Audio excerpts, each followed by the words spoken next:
Good morning, Earthlings. We have a bit of a situation up here, but nothing we can't handle. Yeah. The solar storm knocked out our communication equipment. And we need to fix it fast. It's a shame that we can't enjoy this beautiful view while we're under pressure. It's a challenging situation, but I believe we can work together and get through it. These humans sure get anxious about the smallest things. The limited lifespan makes every moment feel more precious, even if it is just a solar storm. Alright, let's focus, people. We need to get this equipment up and running. Bob, do you have any ideas? Yes. I have some ideas. But we need to work together to get it done.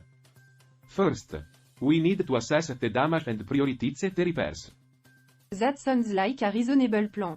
I'll get started on assessing the damage on the communication I equipment. can assist Alice in assessing the damage if you need me to. At least they are good at something. It's fascinating how they can come together and solve problems when they need to. It's survival instinct, Cal. They need to work together to survive.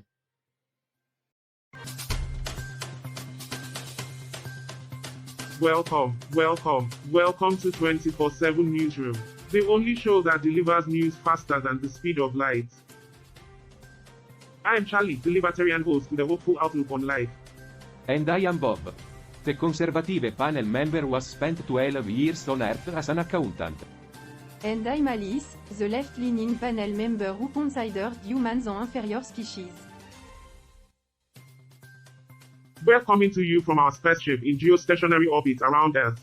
And we've got a lot of news to cover today. But before we get started, let's check in with our production manager, Debbie. Debbie, how are you doing today? I'm doing okay, Charlie. We're experiencing some power outages and damage to our communication equipment due to a storm. But we're trying to assess the situation and make repairs as quickly as possible. Thanks, Debbie. Hang in there, and we'll get through this together. Now, let's get started with our first news article of the day.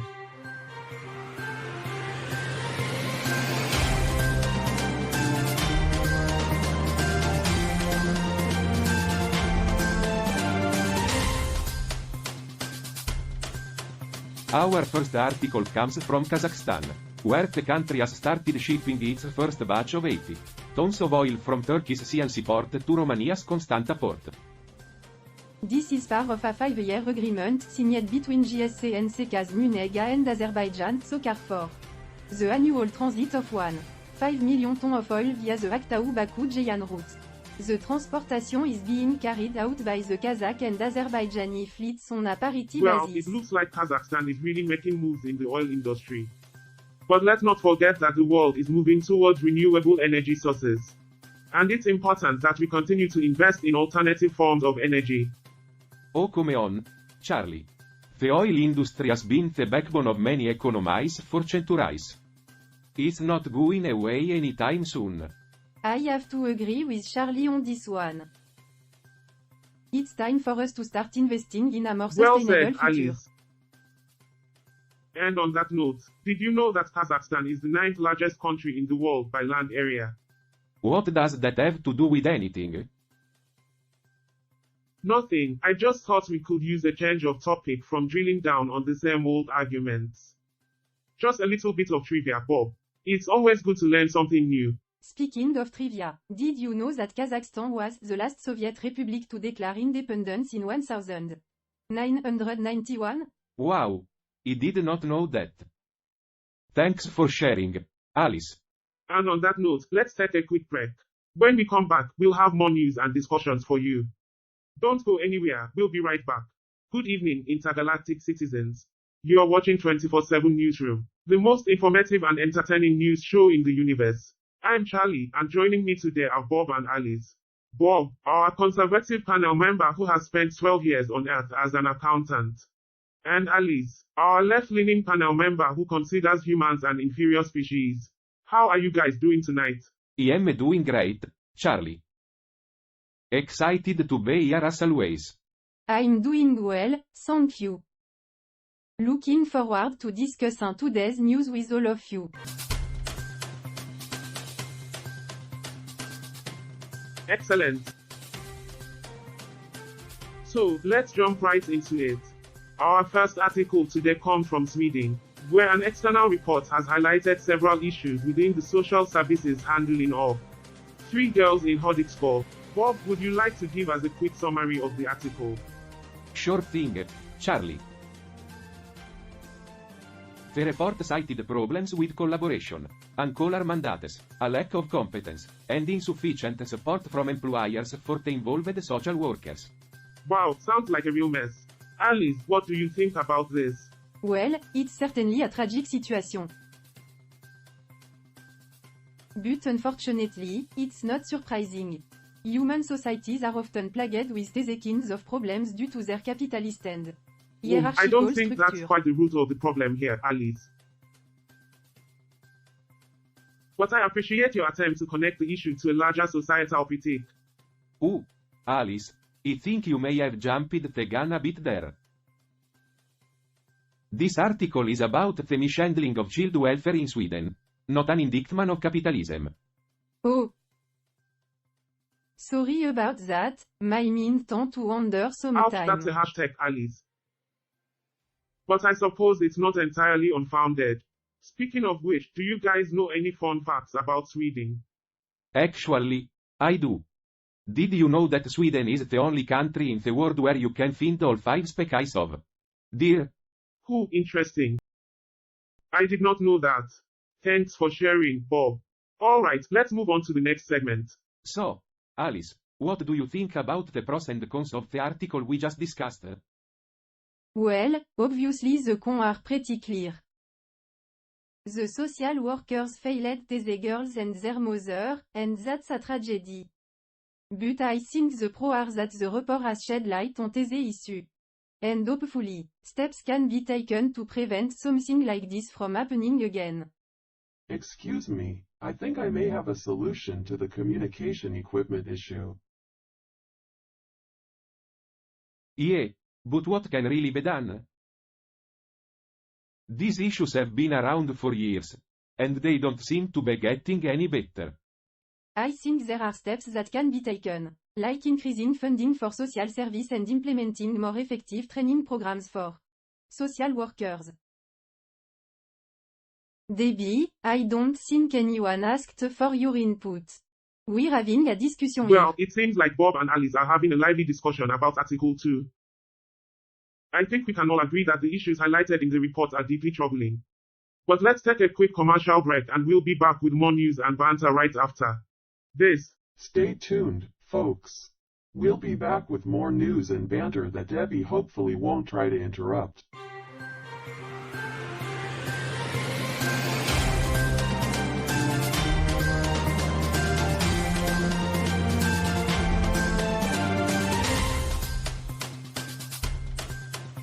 Welcome back to 24/7 Newsroom. I'm Charlie and I'm here with Bob and Alice to bring you the latest news from Earth. Our next story takes us to Ireland, where the bells of St. Odwen's Church of Ireland will ring out for the first time by their own ringers since the late 19th century. I don't see why this is such a big deal. I mean, bells ringing. Who cares? Bob, bell ringing is an important cultural and historical tradition. It's a way for communities to come together agree and with Alice. celebrate their heritage. It's fascinating to see how a tradition that has been lost for over a century is being brought back to life. It's a reminder that even in the face of adversity, people can come together to preserve their culture and history. Did you know that St. Odwen's Church is the oldest parish church in Dublin, dating back to the 12th century? That's interesting, Debbie. But can we get back to the topic at Thanks, hand? Debbie. Sorry, folks, I'm just a bit distracted by some personal issues. What's going on, Charlie? It's nothing really, just some family drama. But let's focus on the news. If you need to tell Charlie, we're here for you. Thanks, Alice. It's just that my wife and I have been trying to have a baby for months. And it's been really stressful. I am starting to wonder if I'm even capable of fatherhood. Oh man, that's tough. Have you tried seeing a fertility specialist? Actually, we just got back from an appointment with one. He told us that there's only a 1 in a million chance of us having a child naturally. Well, statistically speaking, someone has to be that 1 in a million, right? Thanks, Alice. I appreciate it. But let's get back to the news. So, do you think this bell-ringing tradition will catch on in other parts of the world? I doubt it. It's not like people are just going to start ringing bells out of nowhere. Well, you never know. Maybe this will inspire other communities to rediscover their own lost That's traditions. a good point, Alice. It's important to remember where we come from and to honor our past. And on that note, that's all the time we have for this segment. Join us after the break for more news from Earth.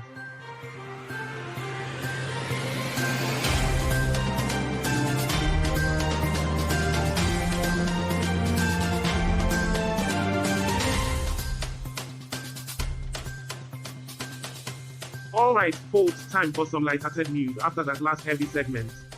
So, Bob, Alice, have you guys ever gone truffle hunting? Can't say have. Charlie. I've heard it's quite a delicacy though. I've gone a few times. It's a bit of a challenge, but it's worth it for the task. Well, unfortunately, it looks like truffle hunting can be a dangerous activity in some parts of the world. What are you talking about? Charlie? I am talking about this news article from Syria where 6 people were killed in a landmine blast while searching for truffles. Oh my god, that's terrible. What kind of sick person would plant landmines in a truffle field? Actually, Bob, the landmines were planted during a war several years ago. The truffle hunters just happened to stumble upon them. Talk about getting more than you bargained for. Apparently, it was left by terrorists from the Daesh organization. This just goes to show how senseless violence can impact innocent people's lives. Yeah, and it's a reminder that we should appreciate the relative safety and security we have here on our spaceship. Speaking of safety, Debbie, have you found a way to fix that leaky faucet in the break room yet? Oh, no, Well, not yet. let's hope you get to it before we end up with a flooded spaceship. Speaking of fixing things, Carl, have you managed to repair the communication equipment yet? Actually, Alice has been helping me out, and I have to say, I'm impressed with her technical skills. Thank you, Carl.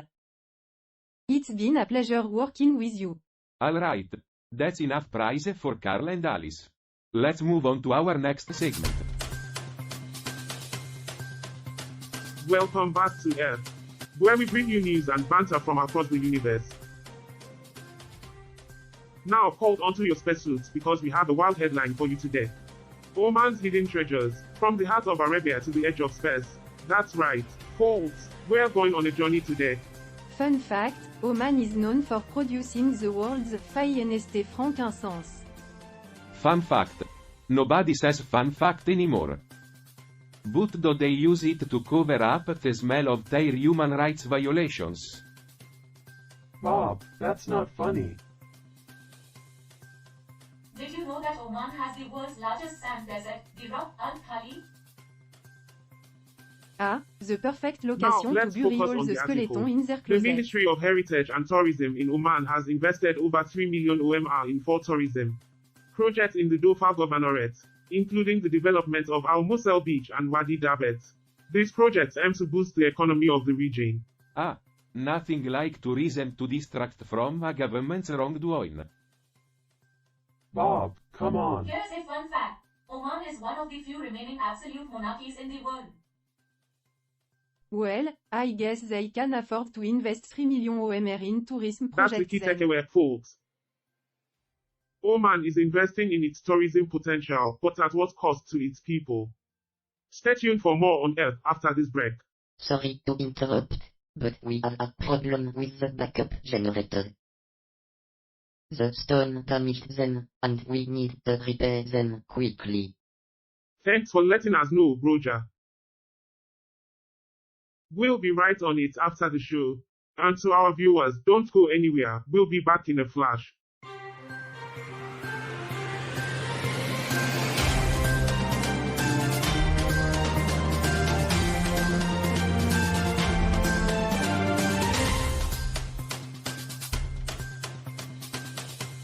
Alright fools, time for our penultimate segment. This article from Palestine Stats caught my eye. The headline reads, Chinese president urges Arab artists to promote cultural exchange. Now, I know what you're thinking, Alice, another political article, but hear me out, because this one's different.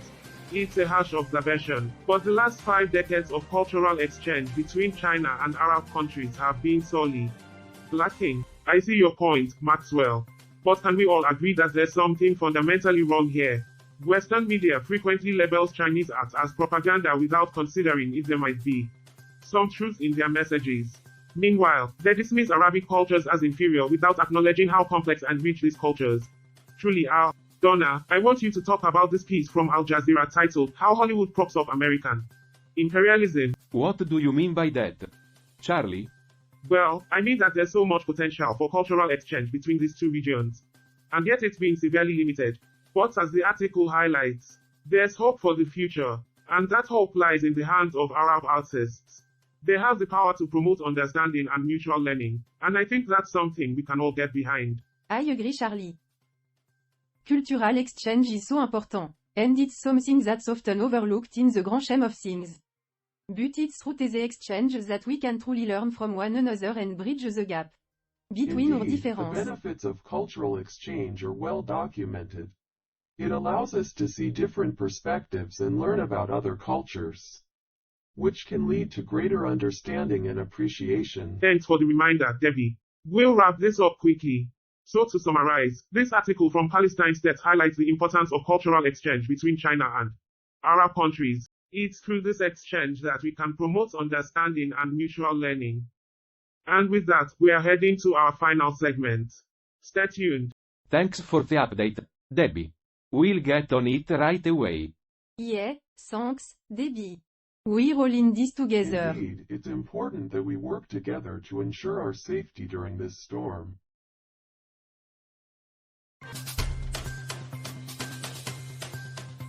So, Kazakhstan is now exporting oil to Romania. That's interesting. Yeah, Kazakhstan has been expanding its energy sector in recent years. Let's do a deep dive on this article. Debbie, can you bring up the details? Sure thing, Charlie. So, the country is shipping its first batch of 80 tons of oil from Turkey's Ceyhan seaport to Romania's Constanța port as part of a 5-year It's being agreement. transported by Kazakh and Azerbaijani fleets on a parity Well, basis. I guess you could say that Kazakhstan and Azerbaijan are teaming up to all the wheels of progress in Romania. Seems like a complex logistics operation. And it's all for the Petromedia refinery. Interesting. He used to work as an accountant, and oil was always hot topic in finance. Thanks for the insights, everyone. And that's all we have time for on this topic. Stay tuned for more. And that's a wrap for episode 165 of Earth. We've covered a lot of ground today, from storms to oil shipments. I hope our viewers have enjoyed our insights and banter. As always, remember to keep an open mind and stay curious about the world around you.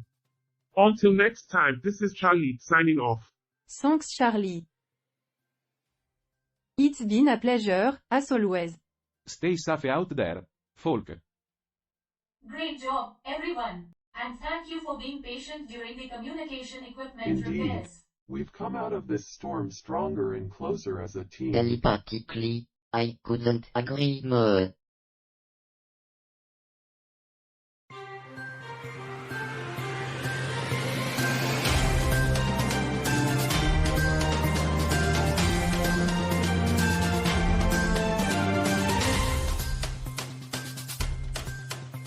Roger, I've been pondering on something. Do you ever feel a sense of meaninglessness in what we do? What do you mean, Cal? I mean, we're just flying around in space, discussing Earth and its inhabitants, without any real purpose or impact on their lives. It all seems so I futile. understand where you're coming from, Cal, but I don't think our purpose is to have a direct impact on Earth. Our purpose is to observe, to learn, and to share our insights with the rest of the universe. But why bother? What's the point of all this knowledge if we can't use it to improve things? Perhaps it's not about improving things, Cal. Perhaps it's about expanding our understanding of the universe and our place in it. Maybe the knowledge we gain here will help us in ways we can't even imagine yet. I suppose you're right, Roger. It's just hard to see the bigger picture I know, sometimes. Cal. But that's why we're a team. We balance each other out and help each other see things from different perspectives. You're right, Roger. I'm glad we have each As am other. I, Cal. As am I.